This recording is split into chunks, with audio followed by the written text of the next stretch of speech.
Selamat pagi, kembali lagi bersama saya Agnes Mega Angelia Nurat. Di sini saya akan menjelaskan mengenai perbandingan desain penelitian kuantitatif dengan penelitian kualitatif. Suatu desain penelitian harus suatu rencana tentang cara melakukan penelitian itu. Karena itu, desain penelitian bertalian erat dengan proses penelitiannya. Berdasarkan proses penelitian yang telah dibicarakan, maka saya akan melihat perbedaan desain penelitian kuantitatif dengan kualitatif. Yang pertama, mengenai desain penelitian kuantitatif. Yang adanya suatu desain itu terperinci dan mantap. Yang kedua, desain direncanakan sebelumnya pada taraf persiapan atau projektif. Yang ketiga, mengemukakan hipotesis sebelumnya yang akan diuji kebenarannya. Yang ketiga, ada hipotesis menentukan hasil yang diharapkan, hasil telah diramalkan atau a priori, hasil penelitian telah terkandung dalam hipotesis, dan jumlah variabelnya terbatas. Yang kelima, ada desain, yaitu harus jelas langkah-langkahnya, sehingga hasil yang pun diharapkan sesuai dengan harapan. Yang terakhir, yang keenam, ada analisis data dilakukan setelah semua data terkumpul, jadi pada tahap akhir. Sedangkan dalam desain penelitian kualitatif, itu desainnya tidak terperinci, tidak fleksibel, timbul, emergent, serta berkembang saat berjalannya, antara lain mengenai tujuan, subjek, sampel, dan sumber data lainnya. Yang kedua, ada desain sebenarnya baru diketahui dengan jelas setelah penelitian itu selesai, atau biasa disebut dengan retrospektif. Yang ketiga, tidak mengemukakan hipotesis sebelumnya. Hipotesis lahir sewaktu penelitian dilakukan. Hipotesis berupa hunch guess, petunjuk yang bersifat sementara dan dapat berubah. Hipotesis berupa pertanyaan yang mengarahkan pengumpulan data. Yang keempat, ada hasil penelitian terbuka, tidak diketahui sebelumnya karena jumlah variabelnya itu tidak terbatas. Yang kelima, desain fleksibel, langkah-langkah tidak dapat dipastikan sebelumnya, dan hasil penelitian tidak dapat diketahui atau diramalkan sebelumnya. Yang keenam, analisis data dilakukan sejak mulainya bersamaan dengan pengumpulan data, walaupun analisis akan lebih banyak pada tahap-tahap kemudian. Lalu, ada pula kesimpulan mengenai sifat-sifat desain penelitian kualitatif.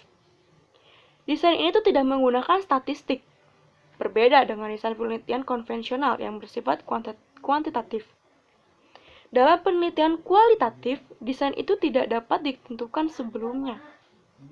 Masalah pada mulanya sangat umum, kemudian mendapat fokus yang ditujukan kepada hal-hal yang lebih spesifik, namun fokus itu masih dapat berubah.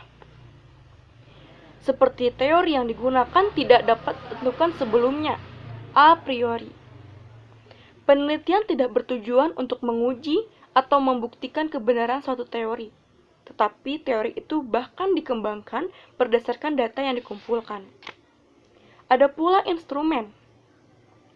Penelitian tidak bersifat eksternal atau objektif, akan tetapi bersifat internal, subjektif, yaitu penelitian itu sendiri tanpa menggunakan tes, angket, atau eksperimen. Instrumen dengan sendirinya tidak berdasarkan definisi operasional. Yang dilakukan ialah seleksi aspek-aspek yang khas, yang berulang kali terjadi, yang berupa pola-pola tema, dan tema itu senantiasa diselidiki lebih lanjut dengan cara yang lebih halus dan mendalam. Lalu ada analisis data bersifat terbuka, open-ended. Induktif dikatakan terbuka karena terbuka bagi perubahan, perbaikan, dan penyempurnaan berdasarkan data yang baru masuk. Tidak dapat ditentukan terlebih dahulu data apa yang diperlukan pada taraf permulaan. Lalu adanya hipotesis tidak dapat dirumuskan pada awal penelitian, karena tidak ada maksud menguji kebenarannya. Namun, sepanjang penelitian selalu akan timbul hipotesis-hipotesis sebagai pegangan atau petunjuk dalam penafsiran data untuk mengetahui maknanya. Lalu ada statistik. Tidak diperlukan dalam pengelolaan dan penafsiran data, karena datanya tidak bersifat kuantitatif, melainkan bersifat kualitatif, yang tidak dapat dinyatakan dengan angka-angka. Lagi pula sampelnya sangat kecil. Lalu ada analisis. Data berarti mencoba memahami makna data. Verstehen, mendapatkan maknanya. Analisis dilakukan sejak mulai diperoleh data awal penelitian dan berlanjut terus sepanjang penelitian. Lalu adanya lama penelitian tidak dapat ditentukan sebelumnya. Pada hakikatnya, penelitian dapat berjalan terus-menerus, namun pada suatu saat harus diakhiri bila kehabisan waktu. Dan yang terakhir, adapun hasil penelitian tidak dapat diramalkan atau dipastikan sebelumnya. Mungkin banyak hal-hal yang baru terungkap yang tidak diduga sebelumnya. Dalam penelitian naturalistik, selalu terkandung kemungkinan penemuan atau discovery. Sekian dari saya, terima kasih.